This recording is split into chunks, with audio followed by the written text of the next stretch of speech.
સહજાનંદ સ્વામી મહારાજની જય. શ્રી ઘનશ્યામ મહારાજની, શ્રી સ્વામી નારાયણ ભગવાનની જય. તો ઘનશ્યામ મહારાજે પોતાના માં ભક્તિ માતા કેવો સરસ ઉપદેશ કર્યો. હે બધી વૃત્તિ તોડી ભગવાનમાં વૃત્તિ જોડી ને ભક્તિ માતા ધામમાં ગયા.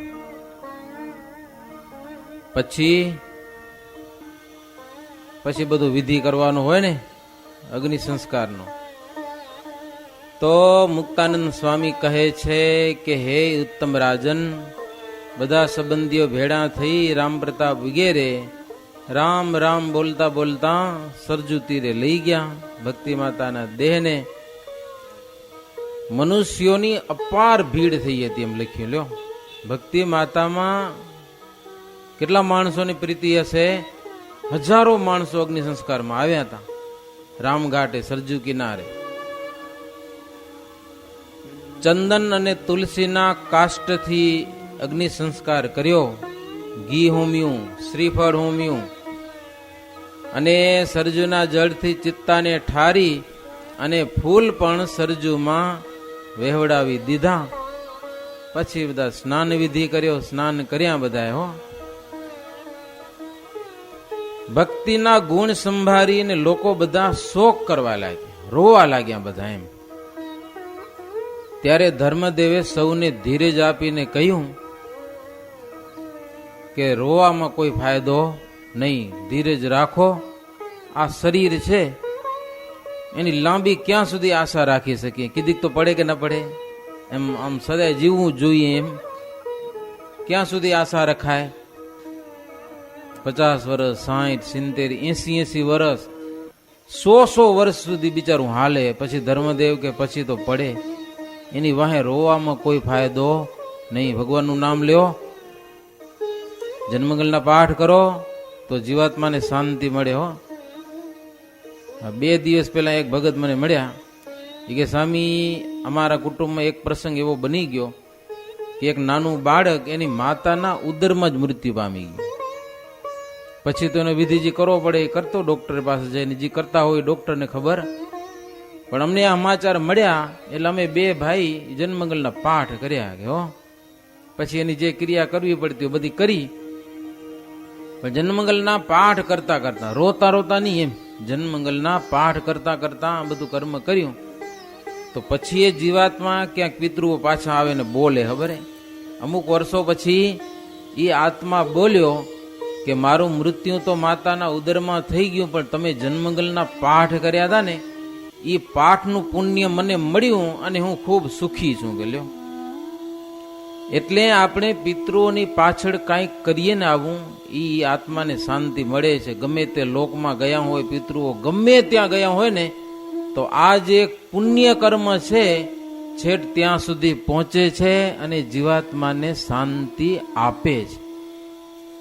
પણ એની પાછળ રોવાથી શું ફાયદો થાય? કયો, રોયા કરો, ભગવાનનું નામ લ્યો, જન્મંગલના પાઠ કરો, પુણ્ય થાય એને. એટલે ધર્મદેવે બધાને ધીરજ આપી. હો, કે રડો નહીં, ભગવાનનું નામ લ્યો, ભગવાનનું સ્મરણ કરો. એવી ધર્મદેવની વાતો સાંભળી અને લોકો કહેતા કે ધર્મ જેવી ધીરજ તો કોઈમાં આવે નહીં, બહુ કઠણ છે ધીરજ રાખવી. એવા ટાણે વિપત્તિમાં પણ ધીરજ રાખે એવો આ પરિવાર છે, ધર્મ પરિવાર. લોકો બોલવા લાગ્યા. હો, કેટલાક માણસો તો હાવ નહીં જેવી વસ્તુ હોય એને માટે એ લડી મરે ને કોર્ટે ચડે ને કેસ કરે ને અમથાના પૈસા ખાઈ જાય. એના કરતા થોડીક ધીરજ રાખી અને સમજી લીધું હોય તો કેવી શાંતિ. શહેરના માણસો કે આવા એટલે ધર્મદેવનો પરિવાર ધીરજશાળી આ શહેરમાં રહે છે એટલે પૂરના પણ મોટા ભાગ્ય છે કે આવા લોકો આપણા અયોધ્યા નગરમાં વસે છે. પછી તો અયોધ્યાના મોટા મોટા માણસો હતા ને એ ધર્મદેવને કહેવા લાગ્યા કે અમારે જેવું કઈ કામ હોય તો કહેજો. અમારા ઘરની વસ્તુ બધી તમારી જ છે, કાંઈ પણ જો જરૂર પડે તો ચોક્કસ અમે મદદ કરીશું. એમ કહી દરેક માણસો પોતપોતાને ઘેર ગયા. પછી પૂરની મોટી મોટી સ્ત્રીઓ હતી એ પણ સુવાસિની પાસે આવી અને એમ કહે છે કે ધર્મકુળની પત્ની જાણીને તમને અમે નમસ્કાર કરીએ છીએ. લ્યો, સુવાસિનીને લોકો પ્રણામ કરે, હાથ જોડે. ધર્મકુળની સ્ત્રી છે. બધી સ્ત્રીઓ કે કઈ કામ હોય તો અમને કહેજો, કારણ કે હવે એકલા થઈ રહ્યા ને. પેલા ભક્તિ માતા હતા, હવે સુવાસિની ભાભી એકલા થઈ રહ્યા. ઘરમાં કાંઈ કામની મદદ જરૂર હોય તો અમે ચોક્કસ કરીશું. અને પૂરની આજુબાજુની સ્ત્રીઓ ઘરનું કામ કરવા પણ આવતી. સવારે વાત આવી હતી કે ઓલી વલની તંબોલણબાઈ ઈ તો વધુ હવે ઘરનું કામ કરવા આવે. હો, સુવાસિની ભાભી માત્ર રસોઈ બનાવે, એના સિવાય બધું જ ઘરનું કામ ઈ એક બાઈ કરતી. અને ઘનશ્યામ મહારાજની પણ સારી સંભાળ રાખતી. હો, ઘનશ્યામની પણ બહુ સેવા. ઘનશ્યામ શ્રીહરિ પણ ઈ સ્ત્રીને પણ પોતાની માની પેઠે માનતા. હો, અને ઈચ્છારામની પણ ઘરમાં ખબર રાખતી. આવી મદદ મળે ને તો માણસો સુખેથી જીવન ગાળે આજુબાજુમાંથી. મુક્તાનંદ સ્વામી કહે છે, હે ઉત્તમ રાજન, હું આજે વાત કહું છું ને ઘરની વાતો, હો, ઈ આમ તો કોઈને ખબર ન હોય, પણ શ્રીહરિએ મારા ઉપર કૃપા કરીને આવી બધી વાતો ઘરની કરી મારી પાસે. લ્યો, એ વાતો સ્મૃતિને અનુસારે હું તમને સંભળાવું છું, નહીં તો ઘરની વાતો કેને ખબર હોય. હા, તો મહારાજે મારા ઉપર કૃપા કરી અને આવી કેટલીક વાતો મને કહી છે મહારાજ, અને ઈ હું તમને સંભળાવું છું. જેની જેટલી આસ્તિકતા અને મોક્ષનો ખપ હોય ને એને આ બધી વાતો સમજાય છે. ભક્તિ માતાના કારજ ઉપર રામ પ્રતાપજીએ દેશ દેશના સંબંધી બ્રાહ્મણોને બોલાવ્યા. હો, મોટા મોટા પૂર્વાસીઓ ધર્મદેવના મિત્રો હતા, એ બધાને જમાડ્યા. પકવાનું સારામાં સારું ભોજન. માની પાછળ ખર્ચો કરવામાં રામ પ્રતાપજીએ ઉણપ કાંઈ રાખી નહીં. સંબંધીઓને જમાડ્યા, બ્રાહ્મણોને જમાડ્યા, ભક્તિ માતાની શિષ્ય સ્ત્રીઓ હતી એને સુવાસિની બાઈએ જમાડ્યા.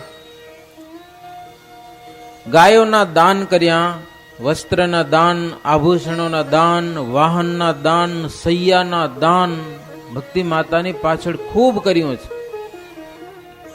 પછી તો કેટલાક બ્રાહ્મણો રામ પ્રતાપજી પાસે આવી અને આશીર્વાદ આપ્યા છે. હો, કે દિવસે દિવસે વધુ ને વધુ તમે સમૃદ્ધ થાઓ, કારણ કે તમે બ્રાહ્મણોનું બહુ સન્માન કરેલું છે. એટલે ખૂબ આશીર્વાદ આપ્યા. અને પછી બધા બ્રાહ્મણો પોતપોતાને ગામ ગયેલા છે. મુક્તાનંદ સ્વામી કહે છે, દાદા ખાચર, રામ પ્રતાપજીના પત્ની સુવાસિની શ્રીહરિની માતાની પેઠે બહુ જતન કરીને સેવા કરતા. હો, શ્રીહરિ પણ સુવાસિનીને મા માની અને ઈ કે ઈ પ્રમાણે વર્તતા. સુવાસિની શ્રીહરિને જમાડીને જ જમતા, જમાડ્યા વિના કોઈ દિવસ જમે નહીં. એના પુત્ર હતા નંદરામ, એને ભૂખ લાગે, મા પાસે જમવાનું માગે ને તો સુવાસિની શું કહે, કાકાને બોલાવી લાવો. કાકા થાય ને ઘનશ્યામ, એને બોલાવી લાવો. ઈ આવે પછી બે જણાને જમવાનું મળે. ક્યારેક તો શ્રીહરિ કઠણ વચન પણ કહેતા. હો, હવે માં તો છે નહીં, તો સુવાસિની ભાભી બધું સહન કરી લેતા. હો, અને શ્રીહરિને દેખ્યા વિના મનમાં સંતોષ થતો નહીં. મોડું થઈ જાય ઘરે આવવાનું તો ઘરોઘર તપાસ કરાવે, ક્યાં ગયા ઘનશ્યામ. રામ પ્રતાપજી પણ શ્રી ઘનશ્યામમાં એવું હેત રાખતા, શ્રીહરિને ભૂલી અને ક્યારે પણ ખાય પીએ નહીં. આટલો બધો પ્રેમ શ્રીહરિમાં. બાળ ચરિત્ર કરવા શ્રીહરિ ક્યારેક ઘર બહાર જાય તો શ્રીહરિને દેખ્યા વિના રામ પ્રતાપજીને પણ ચેન પડતું નહીં. પણ શ્રીહરિ તો નિસ્પૃહપણે રહેતા. હો, એને જરાય પણ સ્પૃહા નથી ઘરમાં કોઈની સાથે નહીં, હેતની પ્રીતની. વિરક્તપણે ખાનપાનમાં શ્રીહરિ ઉદાસ છે. શીલ, સંતોષ, તપ, ત્યાગ, નિષ્કામ વગેરે ગુણોની મૂર્તિ જાણે હોય એવા શ્રીહરિ. કેટલા વર્ષના? હજી તો 11મું વર્ષ ચાલે છે. પણ આવા શુભ ગુણના ભંડાર શ્રીહરિ, જેમાં સુરવીરપણું દેખે એવાની સાથે પ્રીતિ રાખતા. બાકી માઈ કાંગલો હોય એમાં શ્રીહરિને બહુ પ્રીતિ નહીં. મુક્તાનંદ સ્વામી કે દાદા ખાચર, શ્રીહરિને મનગમતી 2 વ્યક્તિ હતી અયોધ્યામાં. મિત્રો ઘણા હશે, પણ મનગમતા મિત્રો 2, અનન્ય મિત્ર કહેવાય ને, 2 જણા હતા. એની સાથે બહુ પ્રેમ શ્રીહરિને. એક તો ભુવનાદીન બ્રાહ્મણ અને બીજો દિનાસંગ નામે કરીને ક્ષત્રિય. આ 2 જણા જુવાન હતા. અને એ 2 જણા પોતાના મુકામ ઉપર એક મલ્લ અખાડો બનાવ્યો હતો. જે આવે ને મલકુસ્તી શીખવાડતા એ 2 જણા. તમે વાત નહીં સાંભળી હોય. એક ભુવનાદીન અને બીજો દિનાસંગ, ખાસ મિત્ર શ્રીહરિના. બંને નૈષ્ટિક બ્રહ્મચારી હતા. પાછા લગ્ન નતા કરેલા, એટલે ઘનશ્યામને બહુ પ્રિય હતા. બ્રહ્મચારી હોય ને બહુ વહાલા ભગવાનને. અને કોઈની તમાની એને પૂરનું રખવાડું કરે, રાત્રે જાગે, કોઈ ચોર ચકારને આવવા ન દે, આમ શહેરમાં આંટા મારે, એને કારણે કોઈ ચોરી છીપી પણ થાય નહીં. એટલે લોકોને બહુ આનંદ, લોકોને પણ પ્યારા લાગતા. લોકો તેને મેવા, મીઠાઈ, વસ્ત્ર સીધું જે જોઈએ આપતા. આમ બીજું પગાર બગાર જેવું કાંઈ નહીં, સેજે પ્રેમથી લોકો આપે, એનું ઘર ચાલે અને શેરનું રખવાડું કરતા. આવા 2 જણાની સાથે ઘનશ્યામને ખાસ મિત્ર. શ્રીહરિ પણ તેમની સાથે રહી અને મલ્લ વિદ્યા શીખ્યા. લાકડીનો દાવ પણ શીખ્યા.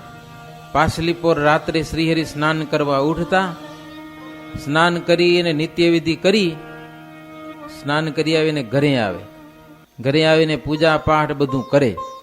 એ કરી અને ગાડીને ભરેલો એક દૂધનો અબખોરો અને પાસેર ભીંજાવેલી ચણાની દાળ એ પોતે મલખાડામાં લઈ જાય.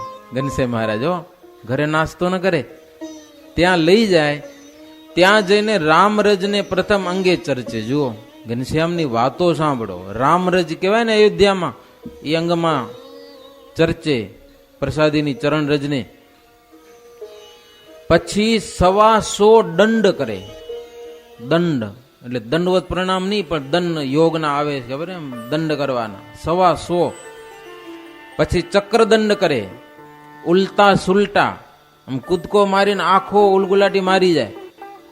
કૂદકો મારીને આખી ઉલગુલાટી મારે, પૃથ્વી ઉપર અડે નહીં. અધર ને અધર આમ ગોલમટા કહેવાય એને. એવી રીતે ભુવનાદીન શ્રીહરિને શીખવાડતા. એક દિવસ દિનાસંગ શ્રીહરિને ખેલ શીખવાડતા. જેટલા મલ્લ વિદ્યાના દાવ પેચ હતા એ બધા જ શ્રીહરિને શીખવાડે વારા પરથી. અભ્યાસ થઈ ગયા પછી ચણાની દાળ જમે શ્રીહરિ ત્યાં જ, અને પછી દૂધ પી લેતા. એક અબખોરો પાછું લઈ આવે. નિત્ય ખેલ કરતા. 4 મહિના સુધીમાં તો તમામ મલ્લવિદ્યા શ્રીહરિ શીખી ગયા. ખુશ થઈ ગયા. બધા દાવ પેચ બધું બરાબર શીખી લીધું. પછી એક બ્રાહ્મણ હતો, મલ્લવિદ્યામાં બહુ કુશળ. 20 વર્ષની એની ઉંમર, પણ આસુરી શક્તિમાં પ્રવેશ કરેલો. એટલે શ્રીહરિ સાથે મલ્લ યુદ્ધ કરવા આવ્યો. આ બ્રાહ્મણ બહુ બળવાન હતો, પઠ્ઠાદાર. શ્રીહરિ 11 વર્ષના અને વિપ્ર 20 વર્ષનો. શ્રીહરિ ના પાડી, અમારે નથી કરવી કુસ્તી. ભુવનાદીન અને દિનાસંગ એને પણ ના પાડી કે આ 11 વર્ષના તું 20 વર્ષનો, નથી કરવી કુસ્તી. પણ ઓલો મક્કમ રહ્યો, મારે ઘનશ્યામની સાથે કુસ્તી કરવી જ છે. કે લ્યો, બહુ આગ્રહ કર્યો એને, પાછો અતિ આગ્રહ કર્યો. શ્રીહરિએ તેને કહ્યું કે અલ્યા અભિમાની, આટલો બધો આગ્રહ કરે છે તો પછી આપણે લડીએ, બીજું શું કે આટલો તારો જો આગ્રહ હોય તો લડીએ. પણ લડતા કોઈકને ચોટ લાગે તો રોષ કે દાવો કોઈ ઉપર કરવો નહીં. એ કબૂલ હોય તો. ઓલો કે કબૂલ, એને ઘનશ્યામને મૂળથી મારી નાખવા હતા. વૈર હતું એને. એટલે ભૂના દિન અને દિનાસંગ બે જામીન થયા હો. કાંઈ પણ થાય, કોઈ પણ ભાંગી જાય તો કોઈને કાવો દાવો કાંઈ કરવાનું નહીં. શ્રીહરિના કોમળ ગાત્ર હતા. પછી તો શ્રીહરિ પોતાની ધોતીનો કાછટો વાળી લીધો, જાણે નટની પેઠે શોભવા લાગ્યા. ઓલા બ્રાહ્મણને કે હવે આવી જા કે લે. પૂરના રાજકુમારને ખબર પડી, દોડી આવ્યા ઘનશ્યામની કુસ્તી જોવા. દેશમાં મલ્લ યુદ્ધ જોવાનો બહુ પ્યાર ઈ દેશમાં. એ તેદીના સમયમાં કેટલાક બ્રાહ્મણો અને ક્ષત્રિયો ને એના બ્રાહ્મણ ક્ષત્રિયના છોકરાઓ બધા હો નાના નાના એ મલ્લ યુદ્ધ જોવા માટે દોડી આવ્યા. સ્ત્રીઓ પણ કેટલીક આવી લ્યો. બધાના મનમાં એમ થયું કે આ બ્રાહ્મણમાં આસુરી પ્રવેશ થયો લાગે છે, કે બીજું કોઈ કારણ નથી. કાંઈક વૈરનું અનુસંધાન રાખીને લડવા આવ્યો હોય એમ સૌને જણાતું હતું. શ્રીહરિને જાનથી મારી નાખવાનું એના અંતરમાં એક કાવતરું હતું. પણ શ્રીહરિ કે વાંધો નહીં, પરસ્પર બાથે લાગ્યા હો. બે બાથે આવ્યા. બે ઘડી સુધી તો મલકુસ્તીના દાવપેચ પરસ્પર કર્યા. મુક્તાનંદ સ્વામી કે એવા દાવપેચ કર્યા કે શ્રીહરિના મુખ ઉપર પરસેવાના બિંદુ ઈ જાણે મોતીની પેઠે ઝગમગતા હતા. ખૂબ દાવપેચ કર્યા છે. શ્રીહરિનું જોર દેખી અને બ્રાહ્મણનું મુખ ઝાંખું થઈ ગયું. એને એમ કે ભારે પડશે આ કુસ્તી, ઢીલો થઈ ગયો. શ્રીહરિ કે તારામાં જેટલું બળ હોય ને એ બધું બળ વાપરી અને મારી કેડ પકડ એમ કર. કેડ પકડી કે જોશથી પકડજે, બરાબર હો. બરાબર જોશથી પકડી. શ્રીહરિ કે હવે તું એમ કર, બે હાથેથી જોરથી મને ફેંકી દે. જ્યાં શ્રીહરિને ફેંકવા ગયો ને જોરથી, ત્યાં શ્રીહરિ વછુટાવી દીધું અને ઈ જ પડી ગયો. પડ્યો, મોઢામાં વાગ્યું, લોહી નીકળી આવ્યું, મોઢામાં ધૂળ ભરાઈ ગઈ ને આવું બધું થઈ ગયું. એક પહોર સુધી તો પ્રાણ વિનાનો જાણે થઈ ગયો હોય ને. લોકોએ આ તમાશો જોયો એટલે લોકો બધા હસવા લાગ્યા હો. ઓલિયાનો એક હાથ કાંડાથી ખરી ગયો પાછો. લો કેટલું બર કર્યું હશે, એક હાથ કાંડાથી ખડી ગયો. આવું બધું જોઈ અને લોકોને એમ થયું કે ઘનશ્યામની જીત થઈ. લઈ જોશથી જય જયકાર કર્યો. બોલીએ શ્રી ઘનશ્યામ મહારાજની, શ્રી ઘનશ્યામ મહારાજની જય. જય જયકાર થઈ ગયો ઘનશ્યામના નામનો. પછી તે બ્રાહ્મણના ઘરના માણસો હશે, એના બાપુજી વગેરે દોડી આવ્યા. રામ પ્રતાપજીને ખબર પડી, એ પણ ત્યાં આવી ગયા. હવે બ્રાહ્મણથી બોલાતું નતું એટલે તેનો બાપ આવી અને શ્રીહરિને ડારો ડફારો કરવા માંડ્યો. શું કર્યું કે આ રામ પ્રતાપજી કે બોલીશ નહીં હો. હા, મારા ભાઈ ઘનશ્યામ છે એ તમારા છોકરા જેવડા નથી. તમારો છોકરો 20 વર્ષનો, મારો ભાઈ ઘનશ્યામ માત્ર 11 વર્ષનો. શું કામ લડવા આવ્યો એની સાથે? રામ પ્રતાપજી છોકરાના બાપને કે તું ને તારો છોકરો બે તમે મૂર્ખ છો કે લ્યો બોલશો નહીં કાંઈ. રામ પ્રતાપની ધમકીથી બ્રાહ્મણ ઠરી ગયો. હવે અહીંયા કાંઈ બોલાયું નથી. છોકરાને જોરીમાં નાખી અને ઘરે લઈ ગયા.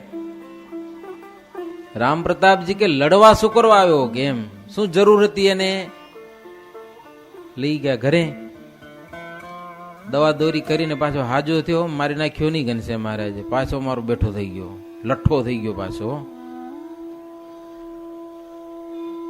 હવે તે દિવસથી બ્રાહ્મણ ભૂના દિન અને દિનાસંગ સાથે અદેખાઈ રાખતો. અદેખાઈ કે આ બે જામીન થયા હતા ને, માર ખાઈ ગયો ને પોતે, ઓની સાથે અદેખાઈ રાખતો કે શ્રીહરિની સામે તો કઈ કરી શકું એમ છું નહીં, તો બે જણાની સામે અદેખાઈ. તે એકવાર ઇજારદાર એક રાજા ત્યાં કને આવ્યો અયોધ્યામાં, મોટો રાજા. એ રાજાને ઓલો બ્રાહ્મણે કીધું કે ભૂના દિન અને દિનાસંગ છે ને મહાસુરવીર છે, એવો સુરવીર તમારી પાસે કોઈ નથી હો. 2000 જણાની સેના આવે ને તો એ 2 જણા પોગી વળે, એવા સમર્થ છે આ 2 જણા. એવો મહિમા ગાયો રાજાની પાસે અવડાઈ થી હો. એટલે રાજા એમ કે એવો માણસ તો અમારે જોઈએ કે લ્યો. ઓલા રાજા કે 2 જણાને તમે મારા સૈન્યમાં નોકરી કરો. ઓલ્યા કે અમે કોઈના ચાકર રહીએ નહીં, કોઈના અમે નોકર ન થઈએ. તો કે તો આ શહેરમાંથી ચાલ્યા જવું પડશે. તો કે અમે ચાલ્યા જવાના નથી, કે લ્યો અમે અયોધ્યામાં જ રહેવાના છીએ. ભલે તમારા જેવા હજારો આવે રાજાની સામે થયા, લ્યો અમને કોઈનો ભાર નથી, અમારે ધનની પણ જરૂર નથી, અમારે કાંઈ જોઈતું નથી, બસ. એટલે રાજાનું માન્યા નહીં, નોકરી કરી નહીં. અમુક દિવસો પછી એ રાજા હાથી ઉપર બેસી અને લશ્કરની સાથે, અયોધ્યાનો જ રાજા હશે, કોઈ બહાર નીકળ્યા હશે. આમ એના કેટલાક નોકર ને ચાકરનો કોઈ પાર નતો. રામનવમીનો દિવસ, લઈ મોટી સવારી નીકળેલી. પૂર જોવાને માટે રાજા નીકળેલો સવારી સાથે. હે આમ આખા શહેરમાં ભુવના દિન અને દિનાસંગ એ સવારી જોવા આવેલા, અને ઘનશ્યામ પણ સવારી જોવા માટે આવેલા કે કેવી ભવ્ય નગર યાત્રા નીકળી છે. પણ એમાં રાજાના કેટલાક માણસો ઉદ્ધત હતા. પૂરની સ્ત્રીઓને જોઈને હસતા હતા, સ્ત્રીઓની મસ્કરી કરતા હતા. હાથમાં ઢાલ તલવાર વાળા હતા, એટલે બીજા માણસો કોઈ બોલી શકે નહીં. પણ બૈરાઓની મસ્કરી કરતા જોઈને દિનાસંગ ને ભુવના દિન એનાથી સહન થયું નહીં. બ્રહ્મચારી હતા ને પોતે. સ્ત્રીઓની મસ્કરી કરતા અટકાવ્યા, ચાકરો માન્યા નહીં. તલવારો ખેંચાઈ ગઈ સામે સામે. લડાઈનો નિર્ણય થઈ ગયો. હો સવારીમાં નીકળ્યા હતા આમ, અને લડાઈનું બધું આયોજન થઈ ગયું. ભુવના દિને કીધું કે જો તમારા માર્યા અમે મરશું નહીં, એમ કરીને પછી તો મંડી પડ્યા. હો અને તમને માર્યા વિના મૂકશું નહીં. આવા પાપીઓને, પાપી હતા બધા. મારામારી થવા માંડી. રાજાએ બંદૂક છોડવાની આજ્ઞા આપી દીધી, જવા દો, રાજાનો ઓર્ડર થઈ ગયો. હવે શ્રીહરિ જાણ્યું કે હવે આમાંથી તો વધારે થશે, એટલે શ્રીહરિ ઝાડ ઉપર ચડી ગયા. હો ઉપર ચડીને જોયા કરે, જે થવાનું થવા દો. હવે આટલા બધા માણસોની વચ્ચે આ 2 જણા લડાઈમાં ઉતર્યા. શ્રીહરિ જાણ્યું કે 2 જણાનો કાળ આવ્યો છે. હવે ભુવના દિન અને દિનાસંગે 2 જણા મંડ્યા અને રાજાના અપાર ચાકરોને મારી નાખ્યા. ઘણા બધાને મારી નાખ્યા. એવા લડ્યા સામે. રાજા વિચારીને હાથી બેસીને દોડવા લાગ્યો. હાથ રાજા ભાગ્યો કે મને મારી નાખશે. ભુવના દિન એની પાછળ દોડ્યો અને એની જંઘામાં એક તલવાર મારી. રાજા પણ ભોંય પડ્યો, હાહાકાર થઈ ગયો. ત્યાં રાજાના 2 કુંવર હતા, એની વાહે આ 2 જણા દોડ્યા. હવે તો મરવા જ પડ્યા છે ને. હવે એને જે મારવા જાય છે તો રાજાના બીજા ચોક ચાકરો બધા આમ ઘેરી વળ્યા ચારે બાજુથી. હો કુંવરોને બચાવવા માટે. અને બંનેને બંદૂકથી માર્યા. હો દિનાસંગ અને ભુવના દિન બંદૂકથી માર્યા. ભોંય બેસી ગયા, લોહી લુહાણ થઈ ગયા. શ્રીહરિની દ્રષ્ટિ એના ઉપર હતી અને 2 જણા મરણને પામ્યા. મુક્તમની કહે છે ઉત્તમરાજન, શ્રીહરિ તેમને વિમાનમાં બેસાડીને ધામમાં મોકલી દીધા. હો 2 મિત્રોને. શું કામ? જો શ્રીહરિ ધારે તો બચાવી શકતા હતા, પણ બચાવ્યા નહીં, ધામમાં મોકલી દીધા. એનું કારણ એ હતું કે ભવિષ્યમાં એને ઘણું બધું દુઃખ થાય એમ હતું. કારણ કે શ્રીહરિ વનમાં જાય પછી આ કેમ દુઃખ ભોગવે, એના કરતા પોતાની નજર આગળ શ્રીહરિ 2 જણાને ધામમાં મોકલી દીધા. વિયોગ થવાનો હતો એ વિઘ્નને શ્રીહરિએ ટાળ્યું. પછી તો લોકો પૂરમાં આવીને એકબીજાને આવી બધી વાતો કરવા લાગ્યા. હો આ બધું થયું ને ઈ. ત્યાર પછી થોડાક મહિના જતા એક પ્રસંગ એવો બન્યો, શ્રીહરિએ વચનામૃતમાં યાદ કર્યું છે, છેલ્લા પ્રકરણના 14મા વચનામૃતમાં. બપોરનો સમય હશે. શ્રી ઘનશ્યામ બાજુમાં ચંદ્રશેખરનું સ્થાન છે, ભટ્ટેશ્વર મહાદેવ. બપોરનો સમય. અત્યારે પણ એ મંદિર શાંતિ જેવું છે, બહુ માણસો ન હોય તો આમ શાંત વાતાવરણ જોઈ અને શ્રીહરિ થોડીક વાર આરામ કરી લીધો. શંકરના મંદિરમાં હુઈ ગયા તે મહાદેવજીની પાસે. ત્યાં એક કાયસ્થ આવ્યો અને મહાદેવજીની પ્રાર્થના કરવા લાગ્યો, ગાલ વગાડી કરીને સ્તુતિ કરવા લાગ્યો. હે ભોલાનાથ, રાજી થયા હો તો મને કોઈ દી માણસ ન બનાવજો, કે લ્યો જન્મો જન્મ મને ગધેડાનો અવતાર દેજો. માણસના જન્મમાં કેટલી મર્યાદાઓ રાખવી પડે, ગધેડાને કાંઈ મર્યાદા ખરી? મન ભાવે તેમ કરે. પણ એ ખબર નથી કે ઓલો કુંભાર આવીને ટાંટિયા વાળા ધોકા નાખશે, લાકડીઓ નાખશે, ઈ ભાર ઉપડાવશે મલકનો. પણ વિષય લંપટ એવો જીવ કે વિષય ભોગવા માટે લાજ શરમ રાખવી ન પડે એટલે ગર્ધભનો જન્મ માગ્યો. અને આ શ્રીહરિ કાનો કાન વાત સાંભળી શ્રીહરિના મનમાં એમ થયું કે આવા વિષય જીવ પડ્યા છે જગતમાં, હવે તો હું ઘરનો ત્યાગ કરી અને એવા લોકોને સાચો માર્ગ બતાવું. મનમાં ઉદાસ થઈ ગયા શ્રીહરિ. ઘરે આવ્યા, એક કદમનું ઝાડ હતું દરવાજે, એના નીચે ઓટો, એના ઉપર શ્રીહરિ એમ ઉદાસપણે બેસી ગયા. હો, ધર્મદેવ જોઈ ગયા, કેમ ઘનશ્યામ આટલા બધા ઉદાસ થયા છો? કાંઈ બોલ્યા નહીં. નહીં પિતાજી, એક ઇતિહાસ વિચારતો હતો, એમ કરીને ઉઠી ગયા. પણ શ્રીહરિની ઉદાસ જોઈ અને ધર્મદેવ પણ હવે ઉદાસ રહેવા લાગ્યા. હો, શરીરમાં તાવ આવ્યો. પોતાના પુત્રરૂપ ભગવાનમાં બહુ હેત તો હતું. એ હેતના યોગે કરીને ધર્મદેવે પોતાના મનને શુદ્ધ કર્યું. લ્યો, સમજાય ને કથા? આપણા મનમાં પાપ ભર્યા છે જન્મો જન્મના, એ અંતરનો મેલ ધોવો હોય તો ઔષધ શું? ભગવાનમાં હેત કરવું. હેત તો થતું હશે તમને, પત્નીમાં હેત થાય, કરવું ન પડે. નાના નાના બાળકોમાં હેત થાય, પોતરામાં હેત થાય, દોઈત્રામાં હેત થાય. લ્યો, પોતાના પેટ ના જાણે. આમાં કેવું હેત થાય છે? એવું હેત ભગવાનમાં કરવાથી મનની શુદ્ધિ થાય છે, મન ચોખ્ખું થાય છે. ધર્મદેવ શ્રીહરિમાં હેતના યોગે કરીને મનને શુદ્ધ કર્યું. કેટલાક અપશુકનો જોઈ અને પોતે જ્યોતિષ જાણતા હતા એટલે વિચાર્યું કે મારું મૃત્યુ નજીક છે. એટલે ભગવાન શ્રી કૃષ્ણના ચરિત્રનો જે દસમસ્કંદ એનો પોતે નિત્ય પાઠ કરવા લાગ્યા. 1 મહિનો સુધી ભાગવત દસમસ્કંદ વાંચ્યો ધર્મદેવે. પછી રામ પ્રતાપજીને બોલાવીને કીધું કે 4 મહિના સુધી બ્રાહ્મણોને ભોજન કરાવો. કે લ્યો, 4 મહિના સુધી બ્રાહ્મણો જમાડ્યા. ધર્મદેવ કે હવે મારા શરીરનો કોઈ નિર્ધાર નથી, દાન પુન કરતા જઈ. હાથે સાથે, હાથે થયું હોય ને એ સાથે કહેવાય. પેલા શું કરતા બાપા? રૂપિયા રાખી જાવ, મારી વાંહે કથા કરાવજો. હવેના બાપા કેટલાક ચેતી ગયા કે વાંહે રાખતા જઈએ ને કદાચ જાતે ન કરાવતા જાય. હોય ને પૈસા તો પોતે જ પોતાના નામની કથા કરાવી લે. લ્યો, વાંહે કરાવે કે ન કરાવે. પછી ધર્મદેવે રામ પ્રતાપજીને કહ્યું કે આ તમારા નાના ભાઈઓને તમે ખબર રાખજો કે મારું શરીર હવે રહેશે નહીં. તમારો થોડોક સ્વભાવ ઉગ્ર છે, એ તમે શાંત રાખજો. તમારા 2 ભાઈ છે ને નાના, એને પુત્ર માની કરી અને એની સંભાળ રાખજો. માત પિતા હવે તમે એના છો. કે ધર્મદેવે સોંપી દીધા. હો, ઘનશ્યામ અને ઈચ્છારામ.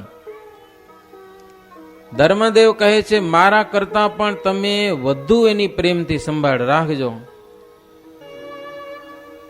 ધર્મદેવ રામ પ્રતાપને કે મને કોલ આપો કે આ 2 ની તમે રક્ષા કરશો અને સંભાળ રાખશો તો મને આમ આત્મામાં શાંતિ થાય. કે હો, કોલ આપો. આ 2 તમારા ભાઈને તમે પુત્રની સમાન માની અને એને સાચવશો. રામ પ્રતાપે હાથ જોડ્યા. પિતાજી, તમને કોલ આપું છું, પ્રોમિસ આપું છું કે મારા પુત્ર કરતા પણ ઘનશ્યામને ઈચ્છારામને વધુ સાચવીશ. તમે કાંઈ ચિંતા ન કરો. ભાઈની સાથે સેજ પણ હું અલગ રાખીશ નહીં. એવો કોલ આપ્યો એટલે ધર્મદેવ ખૂબ રાજી થયા. શ્રીહરિમાં વૃત્તિ જોડી.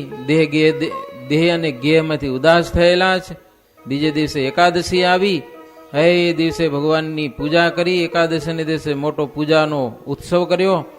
બ્રાહ્મણને ખૂબ દાન આપ્યા. સાંજ સુધીઓ દિવસ આત્મ્યાન ટાણું થયું એટલે કેટલાક સગા સંબંધીઓ પણ ત્યાં કને આવ્યા છે. ધર્મદેવે બધાને પાસે બેસાડ્યા સંબંધીઓને. એકાદશીનો ઉપવાસ હોવાથી મધ્યરાત્રિ સુધી જાગરણ કર્યું, ભજન કીર્તન કથા વાર્તા 12 વાગ્યા સુધી. તરગામ અને છપૈયાથી પણ મંછારામ, વિશ્રામ દ્રવાડી, એના પત્નીઓ એ બધા આવ્યા હતા. પણ એ બધા પગે આવીને આવ્યા, થાકેલા હોય. કેટલાક લોકો પછી સૂઈ ગયા, બધા સૂઈ ગયા. લ્યો ને, એક શ્રીહરિ પિતાજીની પાસે બેઠા રહ્યા. આખી રાત પ્રભુ બેઠા રહ્યા અને ધર્મદેવના ચરણની ચંપી કરતા હતા. શ્રીહરિ ધર્મદેવના શરીરમાં તાવ ખૂબ ભરેલો છે. શ્રીહરિની ઈચ્છાથી અંતર્વૃત્તિ થઈ અને એમ શાંત બની ગયા. અંતરમાં બ્રહ્મ તેજ જોવામાં આવ્યું. ધર્મદેવને આમ તેજ તેજ દેખાણું. એ તેજને વિશે, વૃંદાવનને વિશે વિહાર કરતા ભગવાન શ્રી કૃષ્ણની મૂર્તિના એને દર્શન થયા. ત્યારે ધર્મદેવને સ્મૃતિ થઈ કે શ્રી કૃષ્ણ જ મારે ઘેર પ્રગટ થયા છે, બીજા કોઈ નથી. સ્વયં ભગવાન અનંત કોટી બ્રહ્માંડોના જે નિયંતા છે, અક્ષરધામના અધિપતિ સ્વયં સાક્ષાત પરમાત્મા મારે ઘેર પ્રગટ થયા છે. અને મેં આજ દિવસ સુધી એને પુત્ર જાણ્યા. લ્યો, મારા જેવો કોઈ અજ્ઞાની નહીં, સ્વયં ભગવાન મારે ત્યાં પ્રગટ થયા અને મેં મારા દીકરા જાણ્યા એને. હો, એમ ધર્મદેવ કહી શ્રીહરિને પ્રેમવશ થઈ. આમ તો અંતરમાં તેજ દેખાણું, તેજમાં ભગવાન દેખાણા. એ ભગવાનને ભેટવા ગયા. હો, ત્યાં તો બધું અદ્રશ્ય થઈ ગયું. બધું ધ્યાનમાંથી જાગ્યા તો સામે ઘનશ્યામ શ્રીહરિ ચરણ ચંપી કરે છે. પછી તો શ્રીહરિને હાથ જોડીને બહુ પ્રાર્થના કરી. ધર્મદેવ કહે, મારા ઈષ્ટદેવ શ્રી કૃષ્ણ તમે પ્રગટ થયા છો, તમે મને વચન આપ્યું તું, એ પ્રભુ તમે સત્ય કરેલું છે. એ જ્ઞાન હું વારે વારે ભૂલી જાઉં છું, પણ આ જ્ઞાન હવે ક્યારે ન ભૂલું ને એવું મને વરદાન આપો. તમે સાક્ષાત ભગવાન છો એ હું હવે ભૂલી ન જાઉં, એવી મારા ઉપર કૃપા કરો અને તમારો ક્યારે પણ વિયોગ ન થાય એવી મારા ઉપર કરુણા કરો. શ્રીહરિ કહે છે, પિતાજી, આ લોક અને પરલોકમાં તમને મારો વિયોગ ક્યાંય નહીં થાય. કે હો, દિવ્ય રૂપે પણ હું તમને મારી પાસે જ રાખીશ, દૂર નહીં કરું.